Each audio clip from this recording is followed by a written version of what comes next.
कहानी सच्ची मित्रता। गांव में एक बार एक लड़का था जिसका नाम रामू था। रामू बहुत गरीब था, लेकिन उसका दिल बड़ा था। वह हमेशा दूसरों की मदद करने के लिए तैयार रहता था। उसके पास एक बहुत अच्छा दोस्त था जिसका नाम श्याम था। श्याम के परिवार की स्थिति ठीक थी, लेकिन वह बहुत आलसी था। एक दिन गांव में एक बड़ा मेला लगने वाला था। सभी बच्चे उस मेले का इंतजार कर रहे थे। रामू ने सोचा कि वह श्याम को भी मेले में ले जाएगा। उसने श्याम से कहा, चलो हम मेले में चलते हैं, वहां बहुत मजा आएगा। श्याम ने कहा, लेकिन मेरे पास पैसे नहीं हैं। रामू ने मुस्कुराते हुए कहा, कोई बात नहीं, मैं तुम्हारा ख्याल रखूंगा, हम साथ में चलेंगे। मेले के दिन रामू ने अपनी थोड़ी सी बचत से दोनों के लिए मिठाइयाँ और खिलौने खरीदे। श्याम खुश हुआ और दोनों दोस्त मिलकर मेले का आनंद लेने लगे। उन्होंने झूला झूलने, खाने पीने और खेलों में भाग लेने का मजा लिया। लेकिन अचानक रामू ने देखा कि श्याम कुछ परेशान है। उसने पूछा, क्या हुआ श्याम?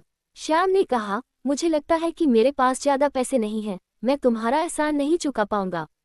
रामू ने हंसते हुए कहा, दोस्ती का मतलब पैसे नहीं होता, हम एक दूसरे के साथ हैं, यही काफी है। कुछ समय बाद मेले से लौटते समय श्याम ने रामू को कुछ सुनाया। मैं जानता हूँ कि मैं आलसी हूँ, लेकिन मैं तुमसे वादा करता हूँ कि मैं मेहनत करूँगा और अपनी पढ़ाई पर ध्यान दूंगा।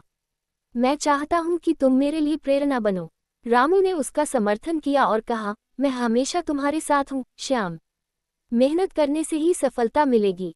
उनकी दोस्ती और भी मजबूत हो गई। श्याम ने अपनी पढ़ाई में मेहनत करना शुरू कर दिया। धीरे धीरे वो कड़ी मेहनत करके अच्छे अंक लाने लगा। रामू ने उसे हर कदम पर प्रोत्साहित किया। एक दिन गांव में परीक्षा के परिणाम घोषित हुए। रामू ने सुना कि श्याम ने अपनी कक्षा में पहला स्थान प्राप्त किया है। वह बहुत खुश हुआ और श्याम के घर गया। श्याम ने कहा, ये सब तुम्हारी वजह से हुआ, तुमने मुझे प्रेरित किया और मेरा साथ दिया। दोस्ती का असली मतलब यही है।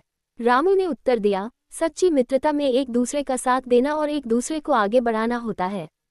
इस घटना के बाद गांव में सभी लोग उनकी मित्रता की मिसाल देने लगे। उन्होंने सीखा कि सच्ची दोस्ती में न सिर्फ सुख दुख बांटने का महत्व होता है, बल्कि एक दूसरे को प्रेरित करना भी बहुत जरूरी है।